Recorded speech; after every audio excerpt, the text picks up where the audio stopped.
Hello everyone, welcome back to my channel. आज का हमारा टॉपिक है पार्टनरशिप बिजनेस। पार्टनरशिप का बिजनेस का मतलब होता है कि दो या दो से ज़्यादा लोग जो साथ में आते हैं एक बिजनेस करने के लिए, उसे हम पार्टनरशिप बिजनेस बोलते हैं। वो बिजनेस में जो भी पार्टनर्स होते हैं वो प्रॉफिट शेयर करते हैं और वो बिजनेस लीगल ही होना चाहिए। तो जैसे कि हम यहाँ स्क्रीन पे भी देख सकते हैं, इंडियन पार्टनरशिप एक्ट के हिसाब से पार्टनरशिप का डेफिनेशन दिया हुआ है। The relation between persons who have agreed to share the profits of a business carried on by all or any one of them acting for all। इसका मतलब होता है कि जब दो या दो से ज़्यादा लोग साथ में आते हैं प्रॉफिट शेयर करने के लिए और साथ में बिजनेस करते हैं, भले ही वो काम दोनों पार्टनर्स करें या कोई एक पार्टनर करे, लेकिन दोनों का पार्टनरशिप फॉर्म होता है वो। और फिर हम आते हैं टाइप्स ऑफ पार्टनर्स पे। तो टाइप्स ऑफ पार्टनर्स में पहले हम based on extent of participation देखते हैं, जो है active partner and sleeping partner.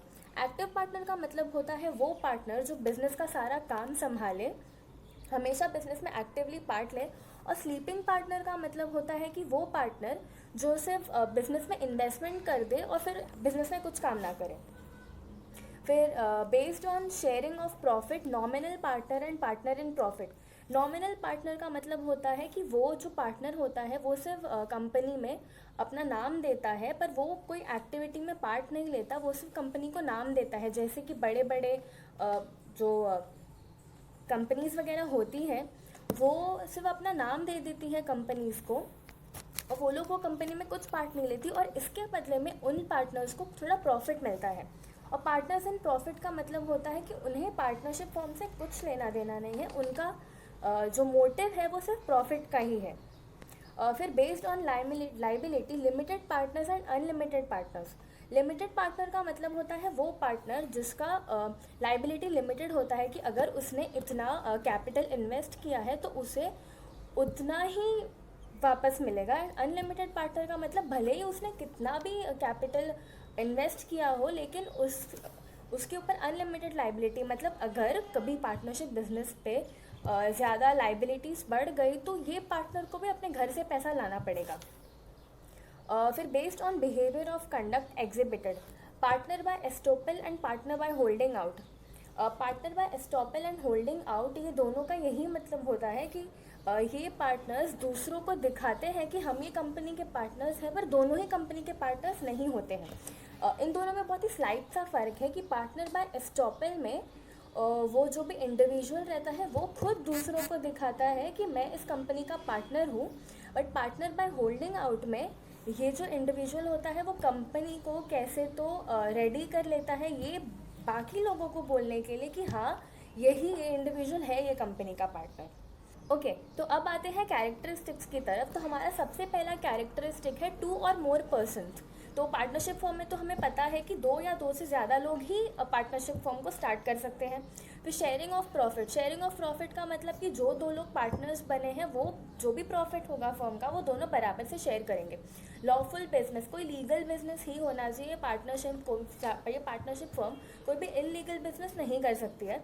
Voluntary registration, मतलब जैसे कि महाराष्ट्र में ही ये कंपलसरी है, मैंडेटरी है कि सारे पार्टनरशिप फॉर्म्स को रजिस्टर करना है। बट ये सब बाकी स्टेट्स के लिए ऐसा कुछ कंपल्शन नहीं है। जिसे रजिस्टर करना है वो कर सकती है, जिसे नहीं रजिस्टर करना वो नहीं कर सकती। ओके, तो इसके लिए हम वॉलेंटरी रजिस्ट्रेशन बोलते हैं। फिर अनलिमिटेड लाइबिलिटी। अनलिमिटेड लाइबिलिटी का मतलब होता है कि अगर कंपनी पे कर्ज ज़्यादा बढ़ गया, लाइबिलिटी बहुत बढ़ गई, तो सब पार्टनर्स को अपने घर से भी पैसा लाना पड़ सकता है। Okay, principal and agent relationship. Principal का एंड एजेंट रिलेशनशिप का मतलब होता है कि जब दोनों में से कोई एक पार्टनर ना हो तो वो एक जो पार्टनर रहता है कंपनी में वो प्रिंसिपल जैसे बिहेव कर रहा है पार्टनरशिप फर्म की तरफ से। भले ही दूसरा पार्टनर ना हो, लेकिन वो प्रिंसिपल रहता है कि हाँ पूरी पार्टनरशिप फर्म ये चीज़ पे डील कर रही है। म्यूचुअल एजेंसी का मतलब कि दोनों जो भी पार्टनर्स होते हैं वो अच्छे से म्यूचुअली अग्री करके ये पार्टनरशिप फर्म को आगे बढ़ाते हैं। ओके, फिर आते हैं एडवांटेजेस पे। सबसे पहला एडवांटेज है easy to establish. Partnership firm में ज़्यादा लीगल फॉर्मेलिटीज़ नहीं है, सिर्फ महाराष्ट्र में मैंडेटरी रजिस्ट्रेशन है, बाकी कहीं पे भी नहीं है, तो इसे स्टार्ट करना इज़ वेरी ईजी। फिर बेटर डिसीजन, जब दो पार्टनर्स या दो से ज़्यादा पार्टनर्स हो तो डिसीजन अच्छे से ले सकते हैं क्योंकि सबके पास अलग अलग स्किल्स हैं, सब अपना अपना नॉलेज देते हो, डिसीजन लेने में ज़्यादा आसानी होती है। फिर sharing of risk, sharing of risk का मतलब होता है कि अगर पार्टनरशिप फर्म में ज़्यादा लाइबिलिटी आ गई तो ऐसा नहीं कि किसी एक ही पार्टनर को पूरा भरना पड़ेगा। जितने पार्टनर्स हैं बराबर से वो लोग रिस्क को भी शेयर करेंगे, जैसे प्रॉफिट को शेयर करते हैं। सीक्रेसी, जो भी पार्टनरशिप फर्म की जो भी सीक्रेसी होती है वो सीक्रेसी मेंटेन होती है, कॉन्फिडेंशियल रहती है, कोई भी सीक्रेट्स बाहर नहीं जाते। डाइवर्स स्किल्स एंड नॉलेज, हाँ जैसे कि अलग अलग पार्टनर्स हैं तो सबके पास कुछ अलग स्किल्स होते हैं, अलग नॉलेज होते हैं, तो वो सब लोग वो अलग अलग नॉलेज को यूज़ करते हैं, तो ये बहुत बड़ा एडवांटेज होता है कोई भी फर्म के लिए। और फिर पर्सनल कॉन्टैक्ट्स एंड रिलेशनशिप, जैसे कि हमने सोल प्रोप्राइटर में भी देखा था कि जब पार्टनरशिप फर्म खुद अपने कस्टमर से डील करती है तो अपने आप personal contact and relationships maintain हो जाते हैं। अब आते हैं डिसएडवांटेजेस की तरफ। डिसएडवांटेजेस में सबसे पहले आता है अनलिमिटेड लाइबिलिटी।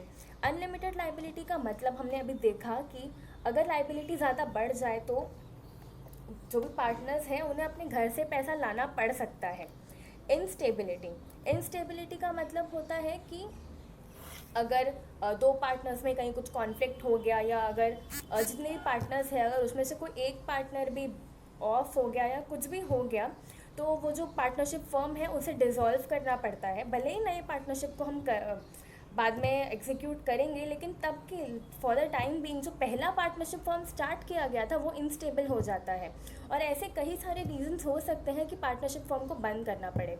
फिर लिमिटेड कैपिटल, लिमिटेड कैपिटल का मतलब होता है कि भले ही बहुत सारे पार्टनर्स हैं लेकिन फिर भी कहीं ना कहीं कैपिटल का रिक्वायरमेंट कम पड़ ही जाता है। सो इसके लिए जितने ही पार्टनर्स हो, ज़रूरी नहीं है सबके पास ज़्यादा कैपिटल होगा, ज़रूरी हो सकता है कि कोई एक पार्टनर कैपिटल है, बाकी सिर्फ अपना स्किल्स यूज़ करे, नॉलेज यूज़ करे, तो वो कहीं ना कहीं एक लिमिटेशन बन जाता है।